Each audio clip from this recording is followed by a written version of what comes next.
Deputies find a dead body on the porch of a Central Kentucky home. Now at 4, the man who lives there is charged with murder. What we've learned about the suspect and the victim. And we are wrapping up one of the top 5 wettest Julys on record on a pretty dry note. And it continues into the first couple of days of August. We'll take a closer look coming up for you. A historical marker with ties to the Civil War has been vandalized in downtown Lexington, and this isn't the first time. Tracking, alerting, protecting. WKYT News starts now with breaking news. We're tracking breaking news in Lexington this afternoon. The state says it will no longer move the Lexington Probation and Parole Office to a site near the Palomar Center off Harrodsburg Road. The decision comes just days after we told you about the state's plans. WKYT's Garrett Weimer is live at the proposed site with the breaking details. Garrett?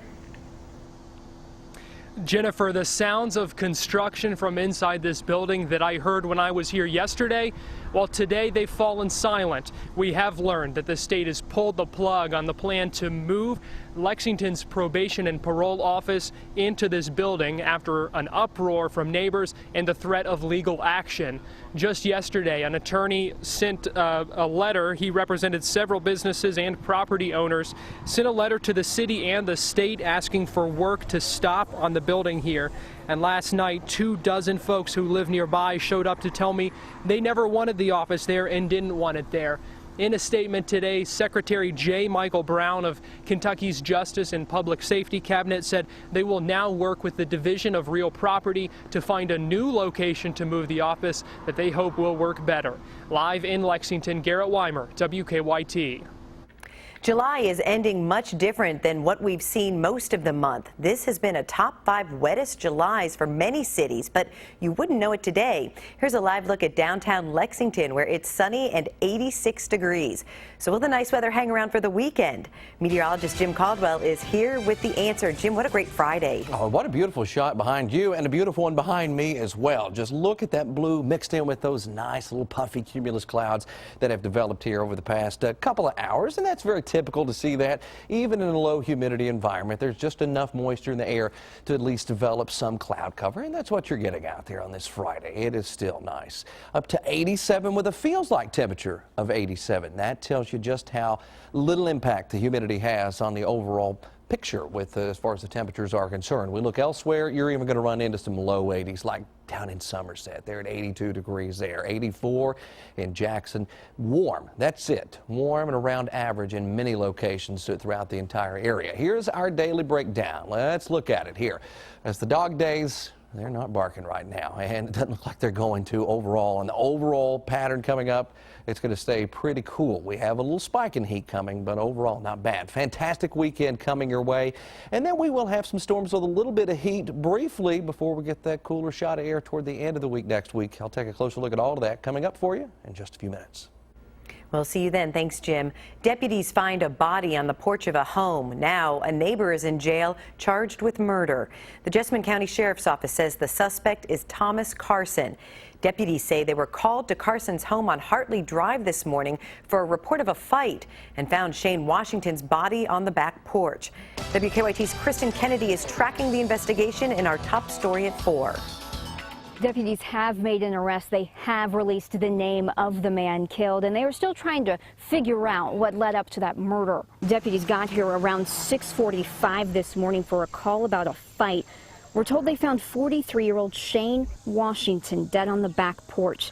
They've charged the man who lives in the home, Thomas Carson, with murder. Deputies won't discuss just how Washington died, but neighbors say they saw Carson hit him with an axe. Carson's next-door neighbors first heard a child scream early this morning, and when one neighbor's husband went to look out the window, he told her he saw Carson and Washington fighting, and he tried to break up the fight. It's sort of hard to believe because, you know, it's just hard to wake up to in the morning. Coming up at 5, you'll hear from Washington's daughter. She says her family is still in shock. In Jessamine County, Kristen Kennedy, WKYT. The family is still working on funeral arrangements. They say Washington leaves behind 4 children. In our other top stories at 4, a mess this morning near a busy Lexington road left several customers without water. A water main break sent water rushing into the intersection of Call Drive and Thunderstick Drive. That's near Winchester Road. Water caused a large hole to form in the road. Kentucky American Water says the break happened after someone hit a fire hydrant. A shocking discovery for Knox County deputies serving a warrant. Deputies spotted the man they were looking for on the side of a road in the Artemis community. When they stopped Jesse Williams Davis, they found he had several guns, ammunition, a hatchet, and a billy club. He now faces numerous firearm and drug charges. Our reporters are working on a number of other stories for WKYT starting at 4:30. Sam Dick joins us from the newsroom with a look at some of the news in progress. Good afternoon, Sam. Good afternoon, Jennifer. An historical marker in Lexington about slaves needs repairs after vandals damaged it. Someone damaged the marker at Short and Upper Streets downtown. It had information on it about Lexington's history with slavery. We'll tell you why the marker might be changed before it's put back up on WKYT News at 5 o'clock. A Central Kentucky school district is facing a nursing shortage for the upcoming school year. Lincoln County has 10 schools. In past years, they've had a nurse for each school, but this year they will only have 5 nurses to cover those 10 schools. We'll tell you about the reason for the shortage and how it will affect everyone in the school district on WKYT News at 5:30. It's a terrifying thought for really any parent. Your car stolen with your baby in the back seat. It happened to one Southern Kentucky mother this week as she and her teenage son pumped gas at a Georgetown gas station. They talked to us about what happened on WKYT News coming up at 6 o'clock. That's a look at some of the news in progress on this Friday. Jennifer, back to you. Thank you, Sam. Now to stories making headlines across the nation at 4. A man accused in a deadly shooting at a historic black church answered to federal hate crime charges today. Dylan Roof pleaded not guilty in Charleston, South Carolina. Roof faces state and federal charges for the June murders at Emmanuel AME Church that killed 9 people. So far, no date has been set for Roof's federal trial. Part of the U.S. Capitol had to be secured after a car slammed into an outside barricade. The crash happened about 100 yards from the entrance. Capitol Police quickly secured the scene, arrested the driver, and searched the car. The Capitol opened after about an hour. Investigators expect to know by this weekend if debris belongs to a missing plane. The 6-foot piece of metal washed up along the coast of Africa this week. Investigators believe it could belong to Malaysia Airlines Flight 370. The plane disappeared while flying from Kuala Lumpur to Beijing in March 2014. We have no other option than waiting and waiting and waiting unless and until we get something very concrete. 239 people were on board. Searchers have been scouring the area where the debris was found to see if there are any more clues. Keep up with the latest news on WKYT.com. Join the conversation on Twitter and become a part of the WKYT Facebook family. Wall Street ending the week down with modest losses today. The Dow dropped 55 points to close at 17,690. The Nasdaq lost 1 and the S&P 5. Many school districts will be starting classes in the next few weeks, and the rush is on for parents to stock up on pens, pencils, and notebooks. Lawrence Simonetti shows us the business of back to school. Summer's in full swing, and many of us are enjoying much-deserved vacations from theme parks to beaches. But in the retail world, there's no time for time off during back-to-school season. Back to school and back to college shopping is second to Black Friday, so it is huge for us and for retailers in general and for our customers. The world's largest retail trade group is projecting $68 billion in spending. That's down a little bit from last year, but it's still the second biggest spending season of the year for consumers and retailers. The Department of Education estimates there are nearly 55 million students nationwide from pre-K to high school, and many have a laundry list of things to buy. Notebooks, pens, pencils, crayons and paper and pens and pencils and erasers. Families with children in grades K through 12 will spend an average of $630 on everything from apparel and new shoes to electronics and even, school supplies. But the biggest chunk of spending is the result of higher education. Much of the money that goes into that $68 billion actually does come from college shoppers and their families. They're anticipated to spend more than $43 billion. That is more than the GDP of many countries. For our stores that are near college campuses, it's like their Black Friday. Everybody's gearing up for everything for the dorm, so how to decorate for the bedding. Back to school spending is expected to be down almost $7 billion from last year as a result of shoppers being cautious. The economy is actually less of a factor than it ever has been. Parents are heading into the season confident in their finances, but still deciding to spend less, mostly because it's good, frugal sense for their family budget. If you're trying to stretch your dollar, be sure to look out for sales tax holidays. Many states offer them for certain items, and in most cases it applies both in-store and online. Shell plans to cut 6,500 jobs. It's part of a plan to slash this year's operating costs by 10%. The news comes after Shell's profits tumbled in the second quarter due to lower gas and oil prices. There's been about a 50% decline in oil prices in the past year. Experts predict gas prices will drop below $2 a gallon again this year. According to Gas Buddy, the national average could dip to $1.98 a gallon between Labor Day and Christmas. Kentucky is one of 20 states most likely to see the lower prices. Let's get a check of traffic around the area this afternoon. Southbound I-75 in Lexington closed at the 114. That's between Paris Pike and Newtown Pike because of an overturned vehicle. Our Waze drivers are reporting major slowdowns because of this. And there are also crashes on New Circle at Boardwalk and New Circle near Newtown Pike. To become a WKYT Live driver and download the Waze app, go to WKYT.com. Under the News tab, click on Traffic for more information. It's time for back to school everything from school supplies to haircuts. And Deanne Stevens is out and about today with how a haircut this weekend could help a young lady in need. Hello, Deanne.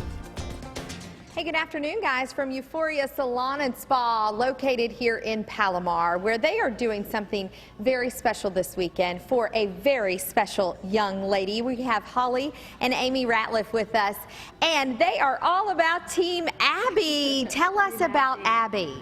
Abby, where do we start? Abby is our niece. Right. She's 15 years old. And on March 5th, she was in a horrible sledding accident. Sleigh riding, we call it, but sledding accident. She hit a mailbox head on, going about 50 miles an hour. Wow. Suffered skull fractures, and as a result of that, traumatic brain injury. So spent 3 weeks in trauma ICU, followed by 3 months in the Shepherd Center in Atlanta for rehab. Then on July 1st, she came home.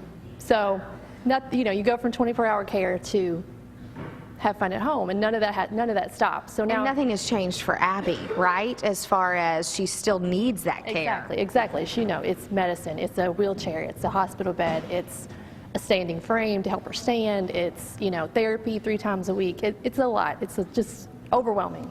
Amy, your family has really rallied around your sweet, sweet niece, and so has the community. Talk a bit about that and the special event that is happening here this weekend. They have. You're going to make me cry with that. Oh, I wasn't going to do this. No, we've had dear friends that happen to work in the service industry who have helped us. Chastity Giving down the street, the Strong Shot Fitness, they did a benefit a couple weeks ago, which was awesome. And then Euphoria stepped up to do this on Sunday from 12 to 4 with haircuts and back to school time, so it's a great time, and everyone needs a haircut. I mean, look at it. So it's something simple that you're going to do anyway, and all the proceeds go to Abby, so it's a great thing they're doing for us, and we appreciate it. It definitely is a great thing. Here's how it works. Come on out here to Euphoria Salon and Spa. They're not normally even open on Sundays, but they will be this Sunday from 12 until 4. Elizabeth is a stylist. Elizabeth, I love that you guys are doing this. 100% of the proceeds for cuts, wet cuts, right? Wet cuts, children's cuts, and men's cuts. All proceeds go to Abby, yes. Talk about why you guys decided to do this. I have known Holly and Amy for several years now, and they talk about their nieces all the time, so I feel like that I've known Abby, Emma, and Izzy. I know them myself. I've actually never met them, but I feel like I know them just from the Abby and Holly talking about them.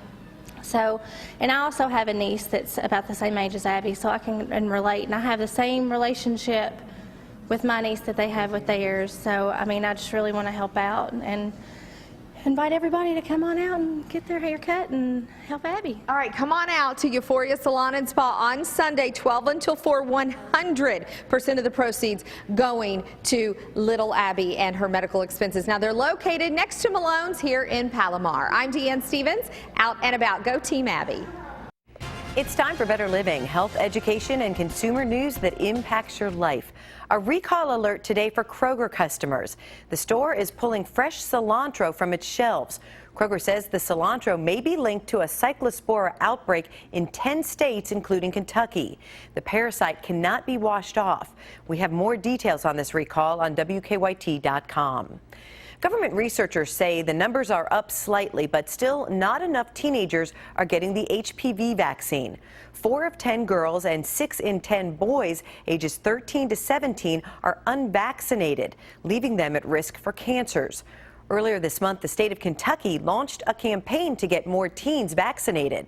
It includes television, radio, and print ads on the vaccine's benefits. Researchers say a new Centers for Disease Control study says 1 of every 5 adults in the U.S. is living with a disability. Researchers say mobility is the top problem. Other issues include cognitive and memory problems, trouble living on one's own, and vision problems. Exercising while you're young pays dividends later on. That's according to Chinese researchers tracking 75,000 women. Those who exercised more than an hour a week as teenagers were about 15% less likely to die as adults from cancer and other causes.